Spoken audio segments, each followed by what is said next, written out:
Sierra Online is a big deal. I'm kind of a big deal.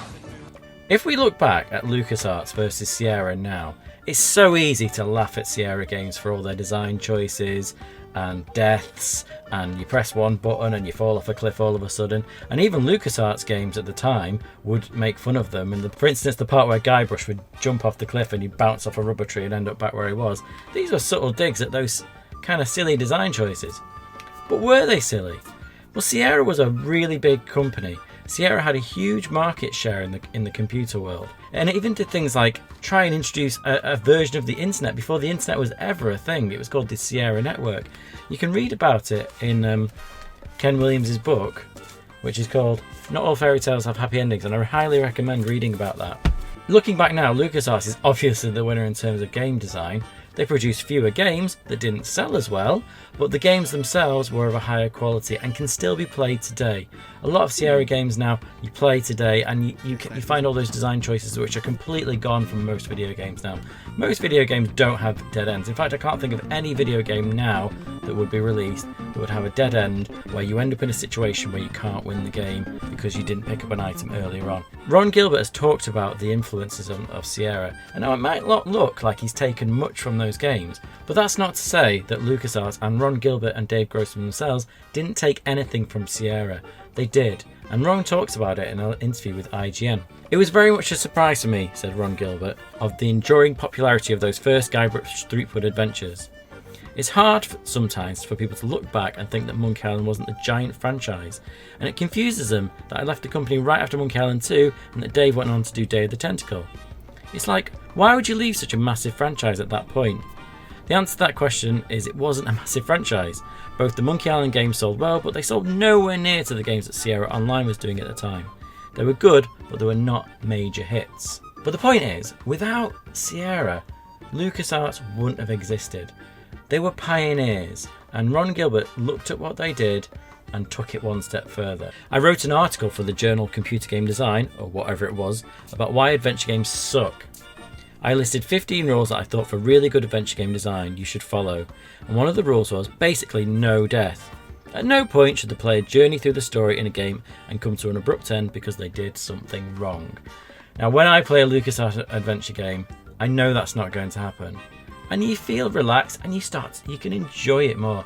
When I play a Sierra adventure game, I am in a constant state of mild panic, wondering that I've not picked up a rock or an earring, or I might walk off the screen and suddenly I'm going to explode. You just don't know. But does that mean at the time people thought that way about Sierra adventure games? Ron Gilbert talks about Police Quest as being a big influence on him, because Police Quest is a procedural game, a police procedural, where as the protagonist, you're supposed to know everything that a policeman is supposed to know at that time. You're supposed to know how to load a gun, how to call dispatch, how to take a shower 13 times a day. You should know all these things. And now it is in the manual, but as a player, and it doesn't make sense that the character doesn't know those things. He should be telling you that you're putting your gun in the wrong place. Ron talks about this himself when he says, "The idea for the main protagonist was again from playing Sierra games," Gilbert says. "I got very frustrated with the Sierra games, and it was Police Quest where you start out, and if you don't put your weapon in the right locker, you get fired and the game's over. That always bugged me because it's like, I'm supposed to be a policeman, right? I've never been on the force. I should know that I'm supposed to put my gun in the locker. I should know this." Now what Monkey Island does, and he goes on to say this, is that you have a character who just walks onto the screen and says, "I want to be a pirate." And it very much mirrors you, the player. He's a fish out of water, he has no experience, and that is exactly your starting point in that game as well. I also compare it to Broken Sword, which is my personal favourite adventure game, where the character is on holiday in a strange place, he doesn't know anything, he doesn't know anybody. It mirrors how we are when we play the game. When you play a game where you're a policeman and you don't know where a gun goes, you can see how that kind of doesn't make sense. And having to read the manual, which you have to do in games like Codename Iceman, which I played recently as well, you have to figure out how to pilot a submarine in that game, which is way beyond most people's experiences.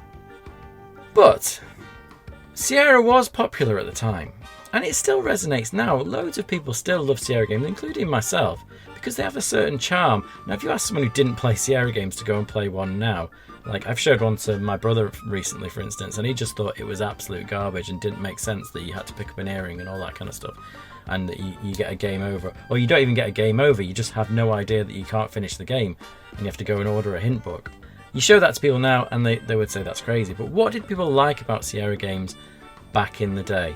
Well, looking up a review of Police Quest, which is an incredibly favourable review, and it gets 92% overall, the atmosphere of 89%, and the interaction of 93%. But what do they see in it? Well, I'll tell you what they see in it. The fact that there are so many dead ends means that there's lots of replayability. There's lots of dialogue. There's lots of different dialogue. There's lots of funny dialogue when you type in the wrong thing or try things that don't make sense.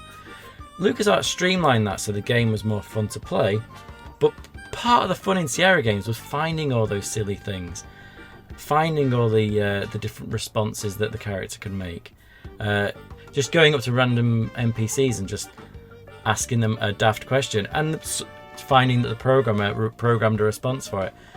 That added longevity to a game. Probably too much longevity, because the Sierra games that I played as a kid, I never finished. I always finished the LucasArts ones, but I could never finish the Sierra ones. It also meant that there was loads of locations to visit. The other thing is, though, let's not forget that a graphic adventure game where you could move the protagonist around was a pioneering step in itself. And it's hard to think now when you look back at them how amazing it was that they went from Colossal Cave Adventure to Mystery House to King's Quest and all the Sierra games that followed after that. They may look very primitive by today's standards. LucasArts took that idea, just refined it even more, and made it a game that could last all the way from 1990 to 2022 with a new game coming out. You could take a Sierra adventure game and sort of put it through a LucasArts filter and it would still be a good game. You look at some of the modern versions of Leisure Suit Larry that have come out, the remastered versions, they're much more playable, where the game has a cursor interface and the dead ends and the deaths have sort of been toned down a little bit, but the humour and the characters, they're actually very, very good. Possibly more so in terms of depth than LucasArts games. Sierra Online, whilst I will always have an affinity for LucasArts first and foremost, Sierra Online were pioneers and we have to respect them. When we look back at these games, we've got to understand that they actually paved the way for games like Monkey Island, and they paved the way for games like Broken Sword. And in themselves, they've got such charm and depth to them that they should always be respected.